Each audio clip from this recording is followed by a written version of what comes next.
To strike or not to strike? To respond to the Assad regime's use of chemical weapons through a targeted military strike. Obama can draw a line for himself and for his country, not for other countries. The US, a massive military power with a unique capacity to hit anywhere in the world. But I believe America is exceptional. And issuing orders to other nations. What does that make the United States? We're certainly not an empire. The notion of American empire may be useful propaganda, but it isn't borne out by America's current policy or by public opinion. What is the future for America? We cannot acknowledge that we are a nation shaped by history rather than shaping history. After a decade of wars and occupations, confronted by poison gas attacks and more than 100,000 already dead in Syria, Washington has reached out to Moscow. Has a war-weary America become a reluctant global power? America's not the world's policeman. America's reluctance to play a role internationally is a mistake. And what does that mean for the rest of the world? I am Marwan Bishara, and this is Empire.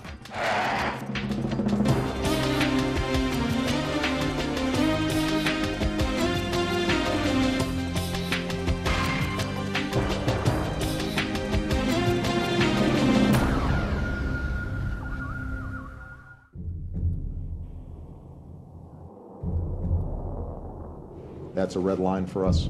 There would be enormous consequences if we start seeing movement on the chemical weapons front or the use of chemical weapons.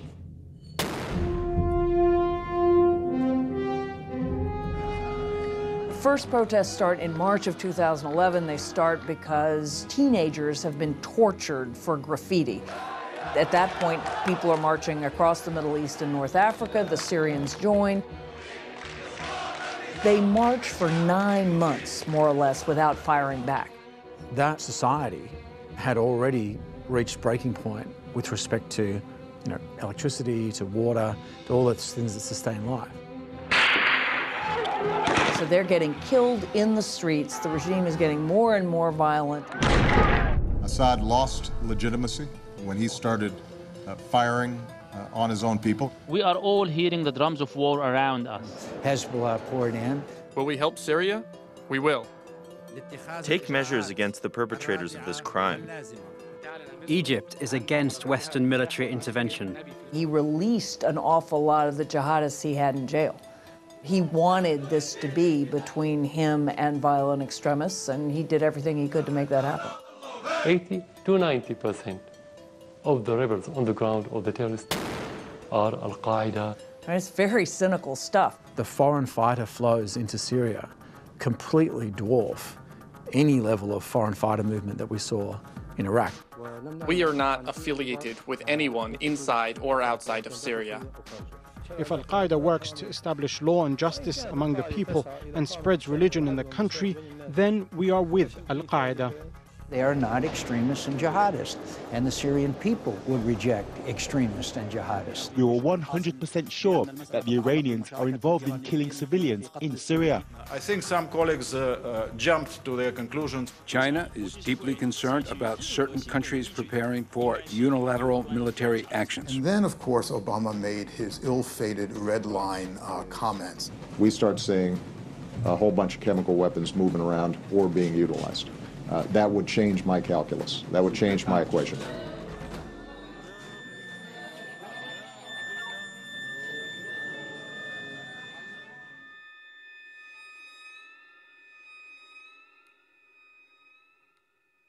Our sense of basic humanity is offended. The use of these weapons have to be responded to. I have decided that the United States should take military action against Syrian regime targets. Hands off Syria! There is a new CBS News New York Times poll this morning that finds the vast majority of Americans, 61%, oppose a U.S. military strike on Syria. We got to take care of our own. What chemical weapons? There's been no proof. Syria is the only Arab nation resisting Western colonialism and Israel. Saudi Arabia says it will support the U.S. military intervention in Syria. No matter what actions you take, there are going to be negative second-order effects. No one denies that America has the ability to take action and that America can make the decision on its own. The rest of the world can applaud, disparage, threaten, or whine, but no one can force the US to act, and no one can stop it. If one head of state can tell another head of state what he can do in his own country, what does that make the country that gives the orders? An empire? Certainly not an empire. Not at this point. An invasion and occupation is the failure of American policy. If we could do it by having collaborators in other places, if we can do it by getting people to sign on to treaties, by getting people to set up free trade zones, then this is a success for the United States. But that's still different from real empire, which means one country subjugating and exploiting another, which was much more the way the world was organized before the middle of the 20th century. We know our vital national security interests include supporting our allies, but we also know that vital national security interests include countering the proliferation of weapons of mass destruction. Everyone expected Washington to strike, and strike hard. But instead, there was inaction, confusion, reflection, on the other hand, consideration, investigations. Assad was not intimidated. He struck back. His weapon of choice, a TV talk show. Charlie Rose.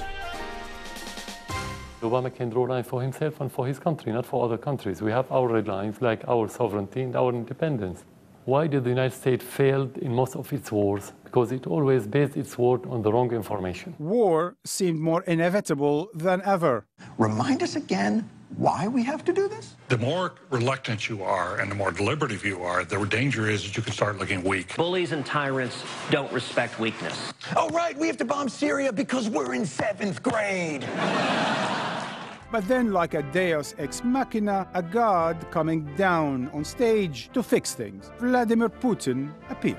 On Monday, the president suggested he might support a plan that would require Syria to surrender its chemical weapons stockpile. You know, Vladimir Putin has pretty much so played President Obama, if I can use an old Southern term, like a broken banjo. They've been completely incomprehensible. Diplomacy has been going on for nearly 2 years, and finally came to fruition this week in what seemed a series of accidents, but in fact were not. The deal got Obama off the hook. Thanks very much. Chemical weapons off the battlefield. Let Russia act like a world power. It was a win-win-win. But what about the tens of thousands of Syrians who would continue to die in a civil war? If Assad stays, so do the secret police and the torture. If he goes, what follows? Chaos? Who is responsible? Who is supposed to act? Is it up to the world's sole superpower? What are the consequences if the United States acts? What are the consequences if it doesn't? Joining us from New York on this episode are Edward Litvak, Andrew Basevich, Hamid Dabashi, Karen Greenberg, and Phyllis Bennis.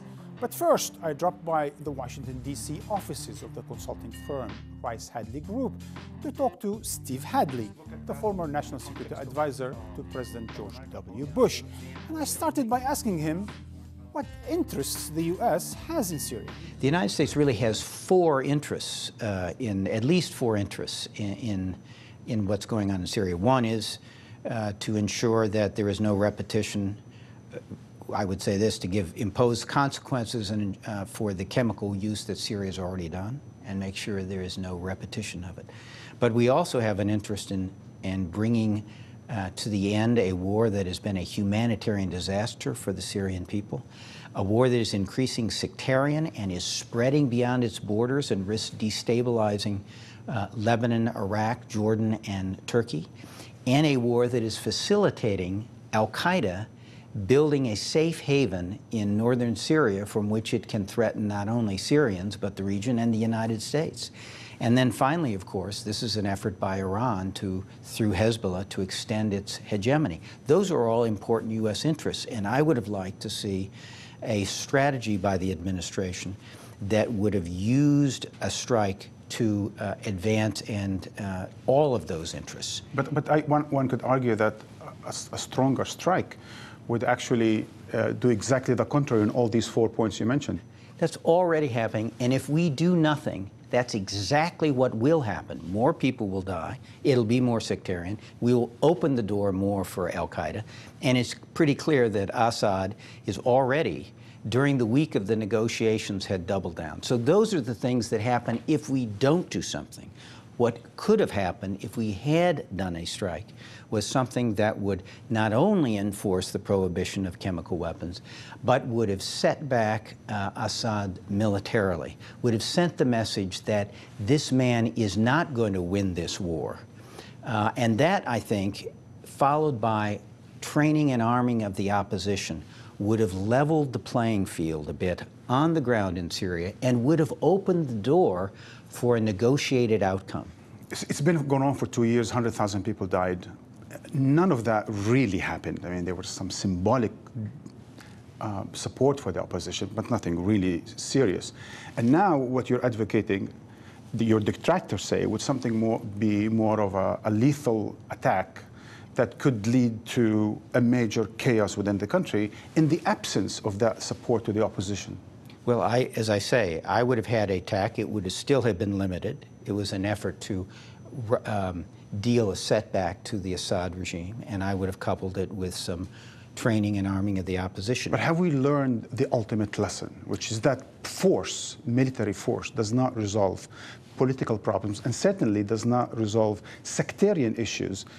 It was after the military power was used with such magnitude that we've seen Iraq explode. Aren't you afraid that the same will get worse in Syria as it did in Iraq? It's getting worse in Syria precisely because we're doing nothing. And secondly, but how does military force resolve it? I think the lesson we learn, and people are drawing, that the reason, many people are saying, that the reason there is an agreement on chemical weapons in Syria today is precisely because the diplomacy was backed by the threat of military force. You don't think the limit of American military force is a lesson to be learned in your last decade or two policy in the Middle East? No, I think the military piece of what we did in Iraq succeeded. We found a military strategy that did bring down and largely end the sectarian war and did largely eliminate al-Qaeda's But it started the sectarian war. Pardon? 2003, there was no sectarian war in Iraq. No. My point is that what happened in the aftermath of 2003 was a sectarian war. No question about that. And thanks to the use of power. Thanks to the war. Thanks to the use of power, and also thanks to decades of what the rule of Saddam Hussein did to the Iraqi people. What we learned was military power could topple a regime. Military power was not enough to reconstruct a society that had suffered from 3 decades of abuse by Saddam and a war. And the lesson we learned, unfortunately, too well, was watch out for sins of commission. Watch out for using military power when you don't have a plan. But what we're learning in Syria is there are also sins of omission. And if you fail to deal with some of these situations, it can have the kinds of disastrous consequences we're seeing today. You don't think that there's a schism now between America and Washington? Between what the American people feel and think about their future and their role in the world and that of how most of you folks, the influential ones in Washington, think about what America needs to do? I think one of the things that various people have said, and I think it's right, is there is a strain of isolationism in America today. We've seen it before in our history. In this case, it's both on the extreme right and the extreme left coming together. And you see that. Isolationism or realism? You see that coming together. It's not realism. People realize about the limits of their power and how it should be thrown around in the world?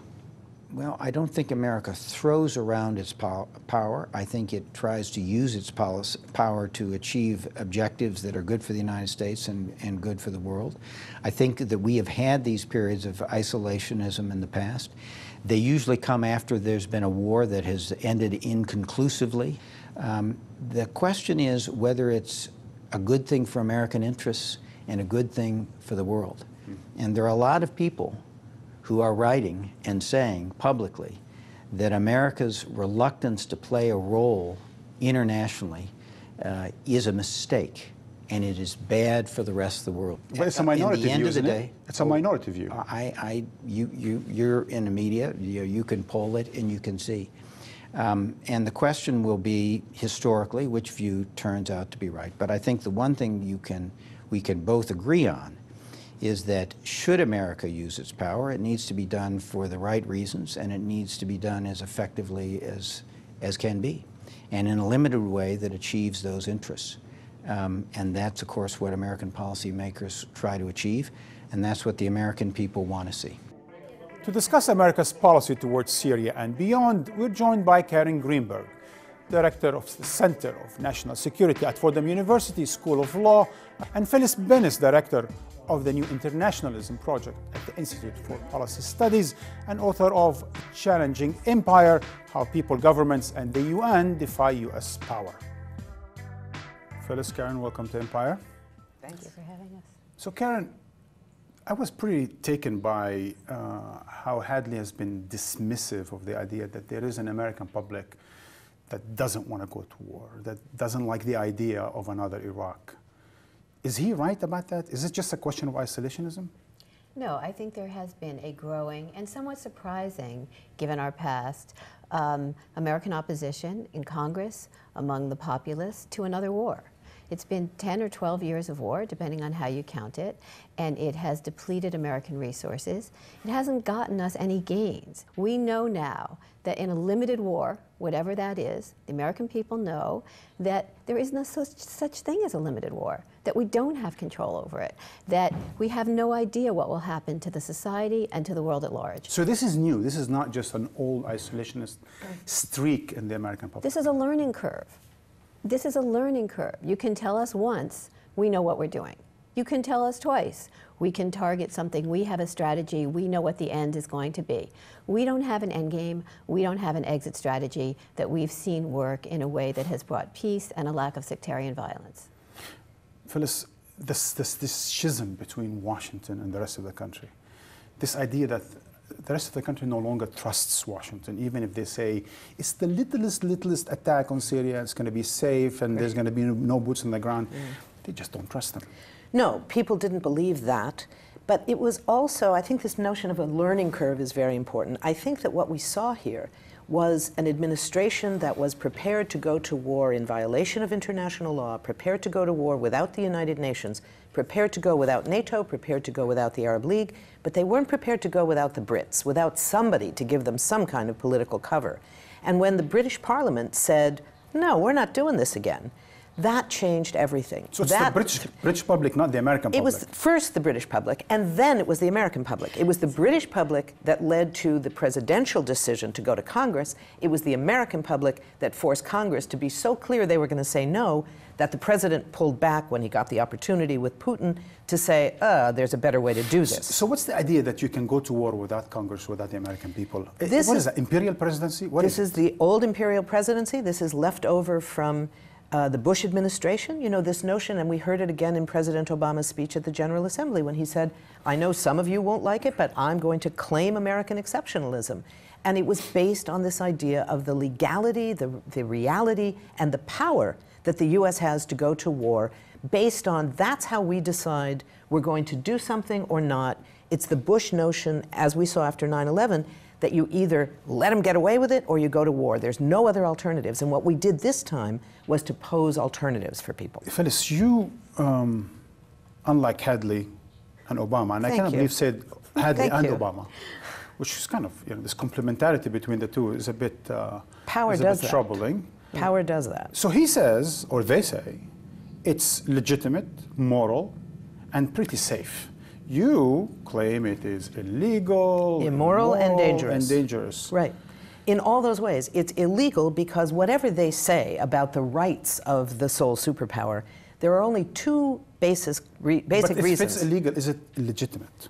If we as in the case of Bosnia and Kosovo and so on. It's not legitimate if it's not going to actually work, if it's not going to reduce the number of casualties rather than raise them. I mean, this notion that somehow Kosovo what Hadley was talks legitimate. about is leveling the fighting field. Yeah, so that they can kill each other. This was the old line, and this is the current Israeli line about we want both sides to continue fighting, we want them to continue killing each other. But then they decided last minute, as we were speaking just earlier, because of the British, Obama felt that he was boxed in. And so he wanted Congress to share it with him. Yes. Then Congress got boxed in by the American opposition, exactly. the public opposition. But and the savior was Putin. But right, on the political side. But I think that we have to go back to the basics, that it was illegal, it would have been immoral because it would have created more casualties, as all the military leaders said. It would not have stopped the war, it would not have prevented any use of chemical weapons by anyone. We still don't know for sure who used them. And it would have been dangerous because as much as the war in Syria is now already, it's spread into at least 5 separate wars that are being waged to the last Syrian. That would have been spreading even further if the U.S. had gone in directly with a direct military intervention. The idea that there would be no boots on the ground, which is what is said over and over, is not something that many in the military have embraced as a reality. We all know, whether it's special forces, whether it's training forces, Hadley the first pilot that gets shot down is going to be rescued. Hadley refers to the fact that we'd have to train after this. Who's going to train? That is boots on the ground. And once we're in, what we've learned from our wars is we don't know how to get out in a way that's easy. But you've worked a lot on the whole idea of drones and the likes and so on and so forth. Don't you think the whole idea of launching a strike through cruise, which means you're really at a distance from all of it, you're not just that far beat them distance. up and leave? You're on ships that are right off the coast of Syria. This notion that somehow we're safe, we're just going to send those missiles over there, somehow over there. It's ridiculous. You know, and what happens when then they don't accept it? They're not deterred. What we don't see in Congress or in the White House or anywhere else in the mainstream press, we don't see a discussion of what happens the day after. Yeah, I think I want to talk about the drone thing a little bit. I think what may have happened inside the Obama administration was that they sold the drone program pretty easily. We're going to have limited, targeted strikes. We know what we're doing. And in a way, I think this gave them the confidence to say, to use the same terminology, we're going to have a limited strategic strike. But this is not a drone strike. This is a military engagement. And it didn't work. I think the second thing, and this brings Putin to the table, is the lack of diplomacy in the Bush administration, their lack of respect for what diplomacy could accomplish is very much we're beginning to see this now. Putin comes out and says, let's try for the diplomatic option. That's what's on the table now. That's what Americans seem to be supporting. It's not just, an opposition that's isolationism. As we see with Iran, which we had not seen at all, the willingness to talk with Iran, to engage in a serious way, to recognize, and this was interesting, I think, in President Obama's speech, as much as he did talk about the American exceptionalism and the right to use military force, on the particular question of Iran, he was very respectful of Iranian interests, which they've never been before. He recognized that Iran sees the U.S. as the country that carried out this coup in 1953 that led to the overthrow of a democratically elected president and the imposition of the Shah.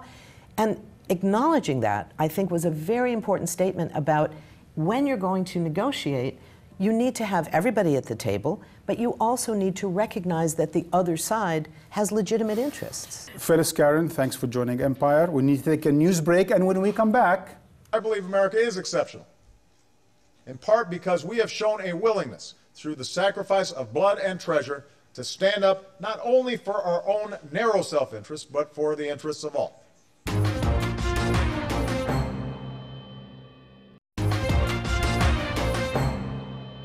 I believe America is exceptional, in part because we have shown a willingness, through the sacrifice of blood and treasure, to stand up not only for our own narrow self-interest, but for the interests of all.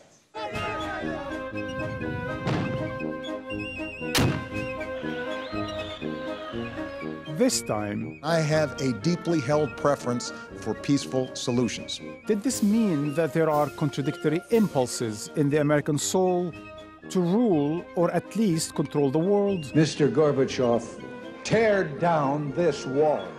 Or to tend its own garden and let everyone find their own way? Is America a reluctant empire? Just when I thought I was out, they pulled me back in. Or was this just a swing of the pendulum from hubris to modesty in search of the practical balance point between sins of commission and sins of omission? What some of the long, bloody messes in Iraq and Afghanistan have done over the past dozen years is to turn American opinion in a more skeptical direction. You get the liberal interventionists, people who think that the United States can change things for humanitarian reasons or for whatever reasons. Neocons who have been very, very quick to reach for a gun. Anti-interventionist liberals, libertarians who are just out-and-out isolationists. The first argument that America is not an empire is that it doesn't seize territory. When America came home from these wars, we never asked for any land. We never asked for sovereignty over any other country. The only thing we asked for was enough land to bury our dead. The other argument is that Americans are just too nice to be real imperialists.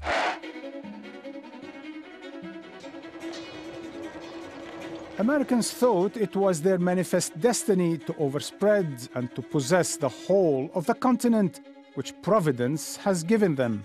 Expansion didn't stop at the water's edge. It was a splendid little war. And profitable, too. With the advent of the modern period, the nature of empires changed. By the middle of the 20th century, the United States has stopped acquiring territory, but it kept acquiring power. The United States is the only superpower in the world. It exerts influence everywhere in the world, and the United States has been the dominant force, the leader, supplying the principal sorts of security guarantees, dominating economic rules of the game, and so on. It has not only interests, but also obligations to the international community. It's an empire of the mind, and it's an empire of militarism, and it's an empire of mannerisms. It wants people in the world to behave like it behaves. Still, many would deny that the United States is an empire because of its ideals, that it only fights to bring freedom and democracy to the world. Our nation enters this conflict reluctantly, only as a last resort. Imperialism was the sudden acquisition by Europe of the new forms of power that came from industrial production, which led to the weapons revolutions of the 19th century and the capacity to apply massive force at a distance. I would suggest that what underlies the increased appetite to intervene abroad is the acquisition of new forms of power.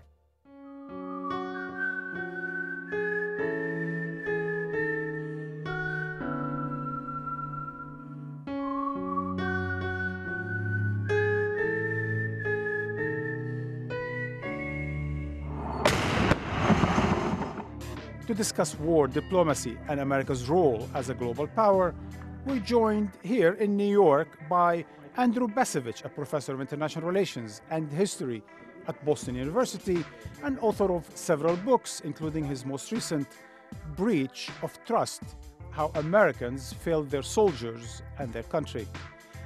Edward Litvak, a military strategist and historian and author of several books, including The Grand Strategy of the Roman Empire, and more recently, The Grand Strategy of the Byzantine Empire. And last but not least, Hamid Dabashi, professor of Iranian Studies and Comparative Literature at Columbia University, and author of more than 20 books, including his most recent, The Arab Spring and Being a Muslim in the World. Andrew Bacevich, Hamid Dabashi, Edward Litvak, welcome to Empire. Thank you. These have been two eventful short decades where America was involved in the Middle East and elsewhere militarily. Andrew, where do you place Syria? Between Rwanda, there was no intervention, and Iraq, there was incredible intervention, Somalia, and Kosovo. How do you see Syria in the American strategy? Well, there is no American strategy with regard to the Middle East, and there hasn't been for at least a decade. There have been a series of ongoing crises, and the United States has responded to these crises in one way or another, believing that military power is somehow going to make a difference. I've really come to believe that Washington's main problem is its unwillingness to acknowledge that American power really is irrelevant to the events ongoing in the Middle East.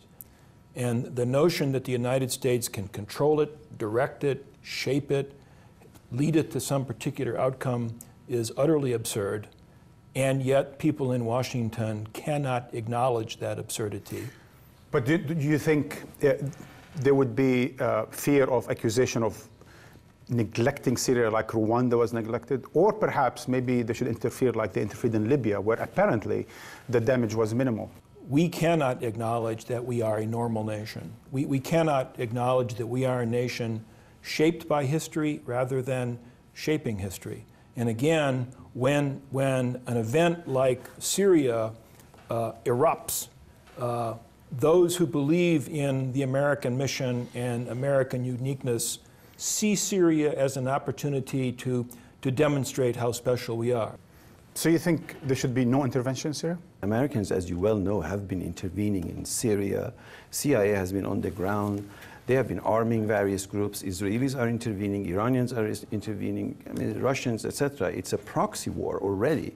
So suddenly, hoopla after the most recent gassing of civilians, whether or not should the U.S. intervene, it's a red herring. It's just a nonsensical question. In order for the United States not to intervene, the United States has to now progress to a new status. The new status is that we have to issue one of our doctrines, like the Monroe Doctrine, one of those things, and say that the armed forces of the United States shall not be employed in any area but for the immediate protection of American citizens who are facing immediate peril, or something like that. So how about because otherwise there's a presumption of intervention. So how about then demilitarizing in order to make sure that not everything looks like a nail in the region? That would be something that is actually worth discussing. The point of Russia, the point about making the deal with Russia, you think that is an opening for perhaps a new type of global relationship regarding the United States, or you think this is just a fleeting moment? Well, my argument would be that the Russians have resented the way the Cold War ended. They resented, from their perception, the advantage we took of their weakness, for example, in expanding NATO eastward.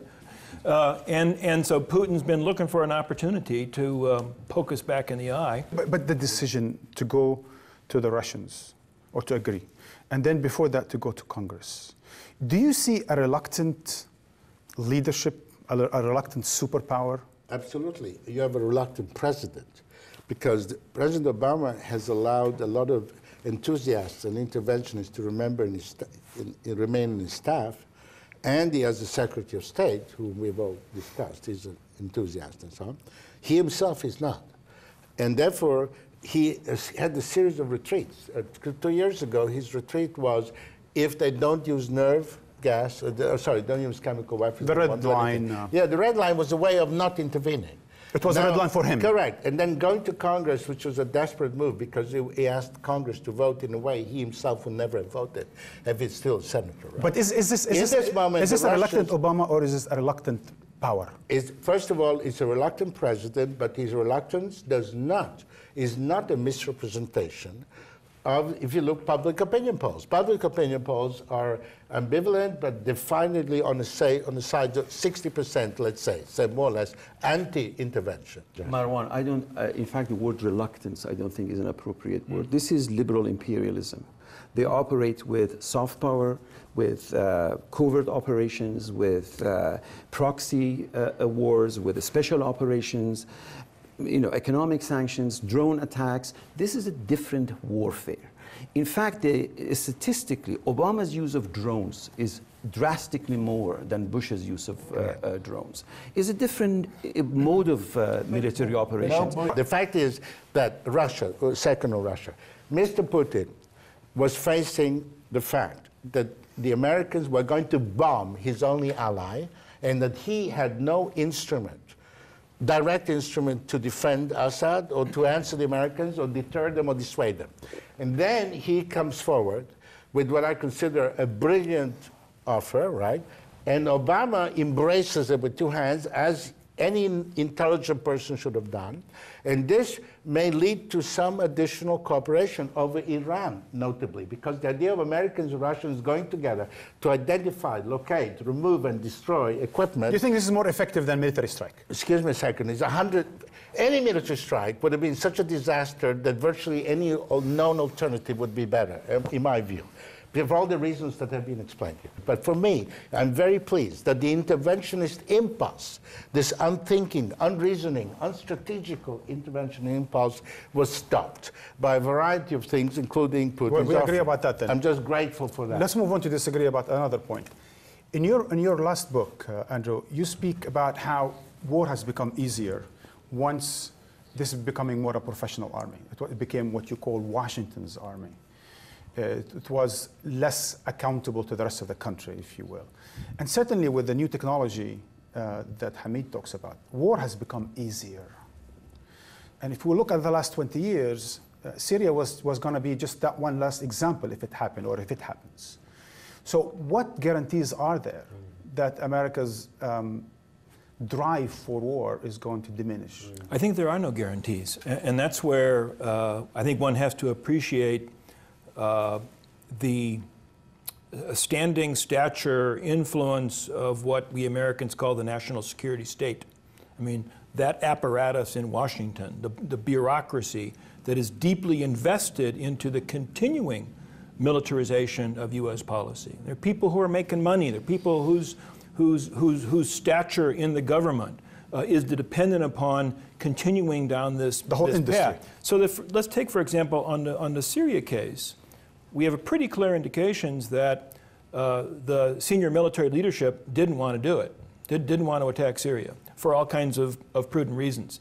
It doesn't follow that the senior U.S. military leadership is interested in reducing the size of the Pentagon's budget, or of rethinking that distribution of bases all over the place that you cited a little while ago as potentially part of the problem. That's again why I am not yet persuaded that the non-intervention in Syria of the moment necessarily is suggestive of a decisive turn in events. Absolutely.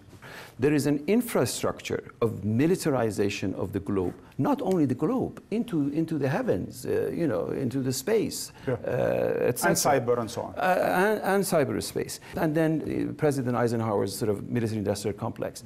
There is transmutation of the civic institutions of a democracy into the pegs of a military machinery. That has happened systematically. That there is nothing, evil about Bush, or there is nothing any less violent about Obama. There is something has happened over the last 50 years. The American nation is not a racial nation. They do not belong to a race called Americans. They're not a religious entity. They are an ideological entity. This is the first ideological state. The fact is that it's an ideological project. And right at the beginning, President Washington, as he left office, said, we have to decide whether our project of bringing liberty, whether it is our duty to also extend it. And the issue, of course, was Latin America, which was then Spanish colonial territory. And right then, there was a debate between Americans who wanted to bring the American ideals to the whole planet. It is an ideological country. Yes. And the ideology, really the cornerstone of the ideology is this notion of American exceptionalism. Correct. We're different, we're special, we're chosen. Everybody else wants to be like us. Right. I'd argue that for a very considerable period of time, certainly through the 19th century and probably up to 1945, the ideology actually served the United States very well. It was a source of power and enabled us to expand power, to achieve great wealth. The problem really is... You mean invigorating, inspiring, and so on and so forth? We are called upon to do this. Let's take California. The problem is, in more recent years, in particular over the last decade, and in particular in the Middle East, this ideology no longer serves our purposes. Yeah, but we are unable to distance ourselves from it. We are unable to simply read the facts. But I need the answer following that very particular point. Whether then at one point or throughout or none at all, was America a benevolent empire then of sort? Yes. No, of course not. Of course not. Of course, yes, of course not. The purpose of empire is inherently selfish. It is about us. The purpose of statecraft is about us. And I would argue that for a very considerable period of time, partly due to geographic considerations, the resources of North America, the weakness of our near adversaries, for a considerable period of time, we were strategically the most successful country in the last 2 millennia.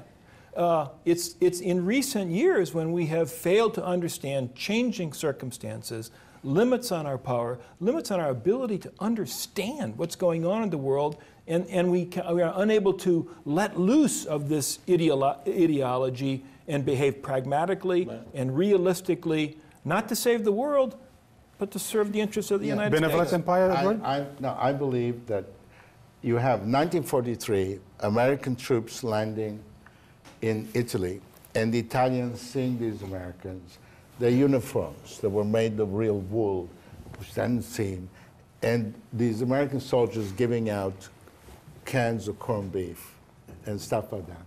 This was an America that was benevolent in its effects at the macro strategic scale, and benevolent in every manifestation, applauded, embraced, kissed on both cheeks, and wonderfully well liked. There had been an ideology in Italy, which was the fascist ideology, and before the American troops actually physically landed, that ideology was dead.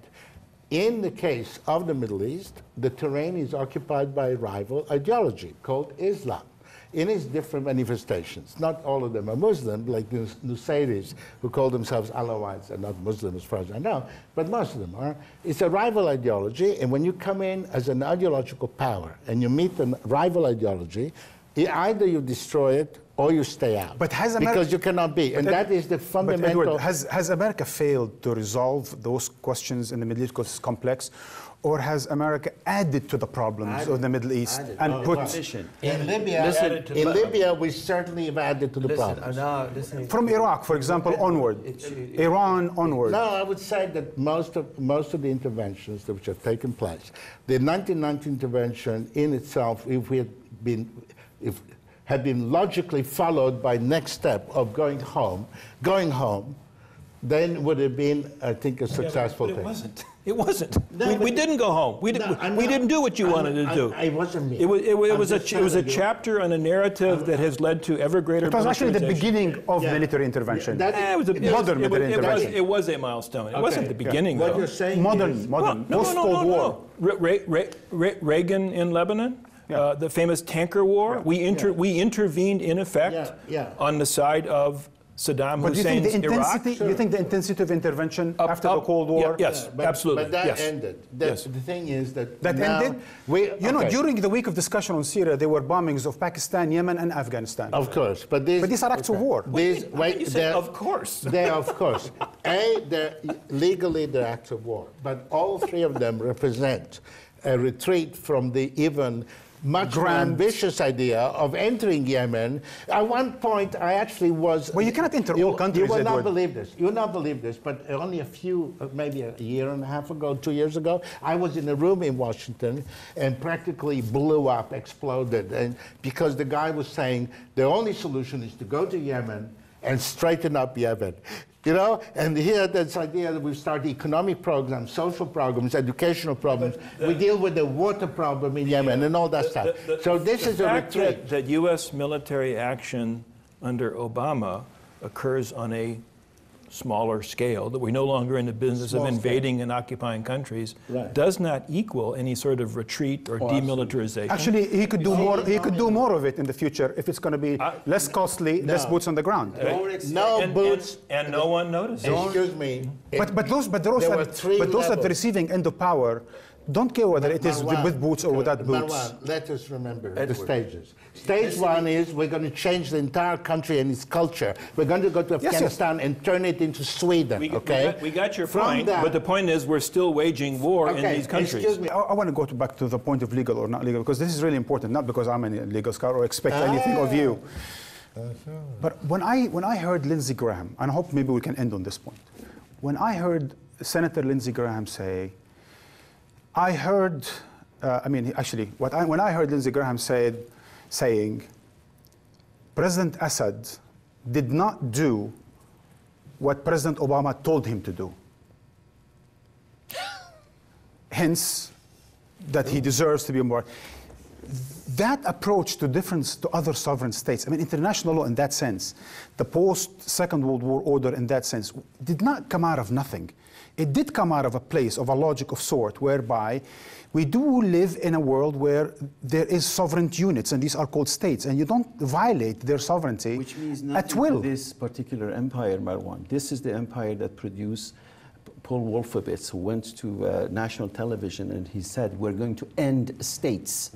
He used the term. These are Leo Straussian thinking. These are megalomania. And what's the alternative to states then? Pardon me? No. Well, they think that they are the only empire that matters. Whereas the point of this conversation right now is a nation, sovereign nation state of 21 million, 6 million of which are now dislocated, 2 million refugees outside their countries, subject to a war criminal and a mass murderer, namely Bashar al-Assad, who needs to be put on a court of trial by his own people, by Syrians who are subject to his harassments. Nobody died and made United States anything. Going in, it precisely does what you're suggesting, namely dismantling sovereignty of nation states, whether it's 21 million in Syria or 80 million in Egypt or anywhere else, and creating this megalomaniac, huge empire to which only Obama is accountable. But if he could manage his own house here, 300 million, 35 million under poverty line, 50 million underinsured. Public schools are dismantling. There is no public health. If the entire world could become American so Obama could manage them, that would be a different story. Professor Dabashi, Professor Basovich, Professor Ludwig, thank you for joining Empire. And I'll be back with the last thought. We at Empire have struggled with this episode and disagreed on the nature of US power that dictates the use of force and about the political brain that produces the thinking behind the use of violence. I can't say after weeks of discussions we've arrived at the same answers, but we've certainly agreed about the relevant questions that beg for answers. Then came Mr. Obama's UN speech that was pretty big on answers that invoke at least three more questions. One, why is the American president the only world leader to speak from the UN podium of the use of military power that's not in self-defense and not mandated by the UN Security Council? Two, what does it say about US power that even the most liberal president, a constitutional lawyer, would use American force to reinforce international norms, guarantee the free flow of oil, respond to international terrorism, and hit those who attack Washington's friends anywhere? And three, if that's not a self-designated world policeman, then what is it? Well, to answer these questions and much more, go to our new magnificent website, and don't forget to follow us or write to us on Facebook and Twitter. Until next time.